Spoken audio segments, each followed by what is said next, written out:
Flag. Finally, we can get the season off and running. 5 lights on. It's lights out and away we go. God, I love that. Doesn't that just get you pumped up and ready? Just hearing Crofty speak those magic words is the highlight of like 20 plus weekends a year for me. You'd think it'd be the racing afterwards, but as a Tifosi, it's not. It's mostly just disappointment after the lights go out.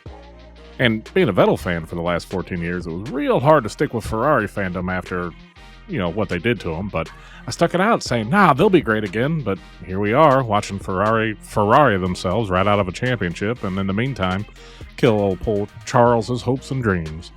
But in an effort to escape that dark reality and live out my own fantasies of Formula One, the F1 games from Codemasters have been the ultimate go-to when these clowns in red just can't make it happen. Quick question, what's the difference between these two pictures? That's right, in the original movie, the kid had a chance at living. By the way, Clown House was a great movie and one of my favorites as a kid. It's available for free on YouTube right now. Go watch it. But back to my point, F1 games have been a staple for me, and there's a new one out, F1 22. I picked up my Champions Edition copy early and put a few hours into it, so let's talk about it. This review is based on the game as it was on launch on June 28th of 2022. It received a couple gigs worth of a day one patch, and I'm reviewing this on the PS5. I used both the DualSense and the Thrustmaster T300 RS GT with the Ferrari F1 wheel. The old one from 2010, not the new SF1000. Not enough of you people have subscribed for that wheel yet. First impressions for both controllers, the wheel definitely makes a difference. The controller seems to have more steering angle lock over the previous years, which means you're probably more likely to steer on corners and accelerate yourself right into a spin, but it's much easier to control on the wheel. And even though I feel like the controller is an improvement over the last year, you're probably going to be able to go into Maribor and the hairpin at Monaco on a controller without hoping for mercy from the AI on space to turn. But I think once everyone settles into the controller, they'll have marked improvements over previous years. Still, get a wheel. But I digress. Let's talk about graphics first. On PC, ray tracing can be enabled for the race instead of just replays in the showroom this time around. On console, no dice. Graphics-wise, I don't really see a change between last year and this year, so if you liked how it looked on the past couple years, good news. Still looks that way. Not much to say there, really.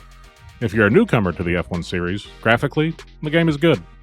Not going to blow you away like Gran Turismo or even Drive Club did some years ago, but all the models are done meticulously and the tracks are accurate representations. I never thought the game was a slouch, and you'll come to know the ins and outs of the unique visuals on whichever track you're at, or just the difference car to car. Audio-wise, though, we took a big step up. The engine sounds in the ears a little bit flat, a little bit meh. This year, they're definitely beefed up, and they even have the option to hear it as the driver would, which we only got a small taste of last year. But then you can also hear it like a broadcast, and they even went as far as recording it using the same mics that F1 TV does. Or a cinematic mode, which is kind of the default that they've always used, and it punches up everything like crowd noise in the engine. But on the topic of sound, now that they're fully integrated with EA, the typical EA Sports soundtrack makes an entry. The bespoke songs of the past are still there, and there's a handy streamer mode that plays those songs in lieu of the copyrighted ones, so you don't get striked mid-Twitch stream.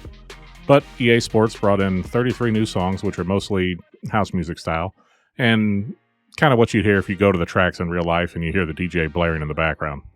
While I'm old and out of touch and didn't recognize most of the artists, I did enjoy the menu music, which was more than previous years when it was just kind of a background filler. You do get a new engineer this year, and with all that new speech from him. This time, it's a real-life XF1 insider. Mark Priestley of McLaren racing fame. If you watched F1 back in like 07 to 09 era, you'll have seen him in the McLaren garage next to those beautiful chrome cars they used to have. He lends an aura of authenticity to everything, helped by them recording the audio on actual team headsets too. You can also get some different commentators this year if you're not in the Crofty mood.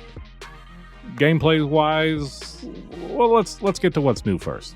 F1 Life was their big selling point, and it's effectively a replacement for the static pictures on the main home screen and multiplayer lobbies.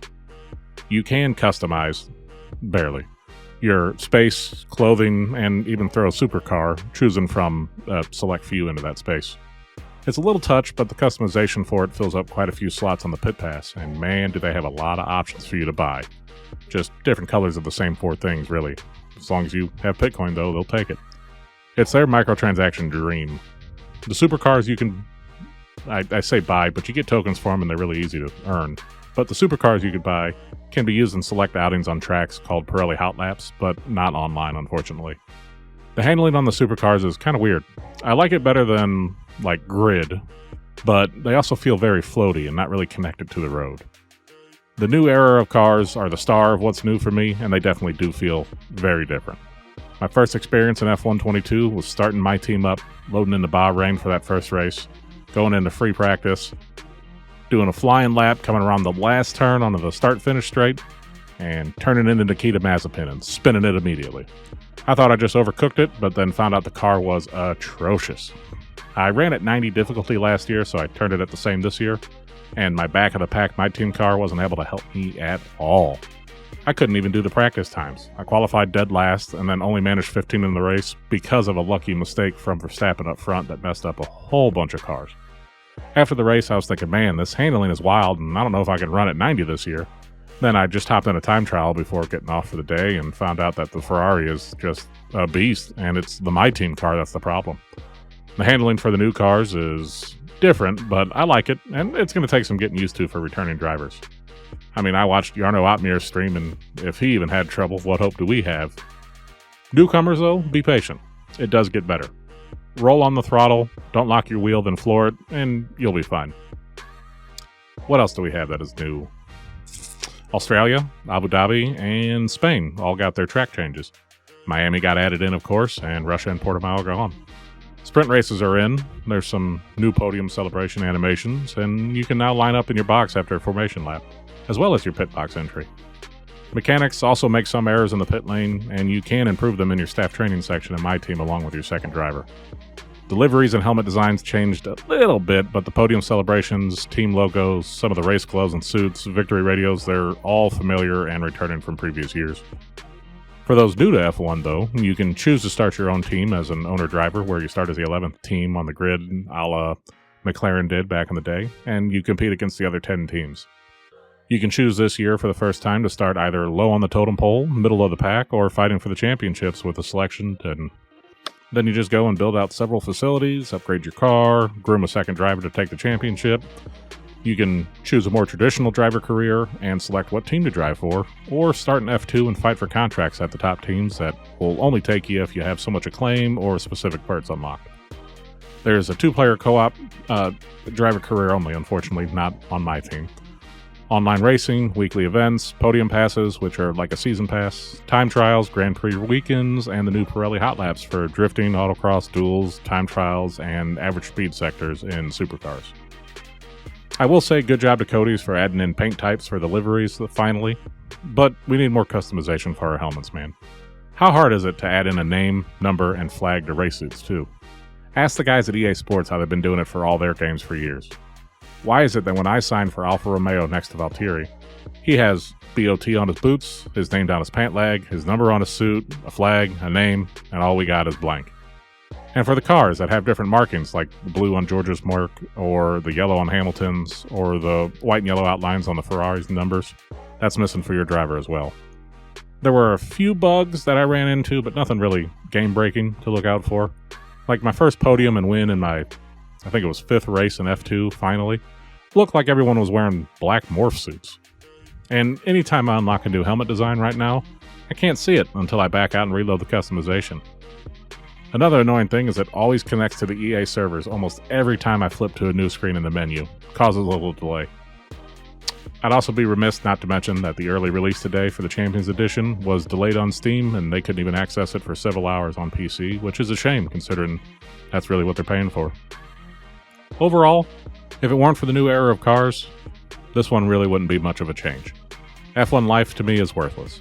If they want to expand it to where we can upgrade our factory and My Team with customization, and have, branded clothing for My Team, or use the supercars like in real life where, you get access to a Ferrari Roma for free because you're signed with Ferrari, or, the only way to collect the AMG Black Series is to drive for one of the Mercedes power teams. But if you're a customer team, you're paying for it with your salary. But if you're on the factory Merc team, it's yours. Something just a little more involved than what they have now. All that being said, if you're new to the series, it's a great stepping-in point. If you're a returning driver, the new era of cars make a huge difference. If you're a casual fan, there isn't anything wrong with picking up F1 2021 on a discount and driving that instead. I'm a huge F1 fan, so it was a must-get for me. I mean, someone has to give Ferrari a chance at the championship. Fine. I'll do it myself. Thanks for watching. Don't forget to toss a like on the video, subscribe to the channel, comment what you want to see next, and be on the lookout for our co-op series and My Team series coming real soon.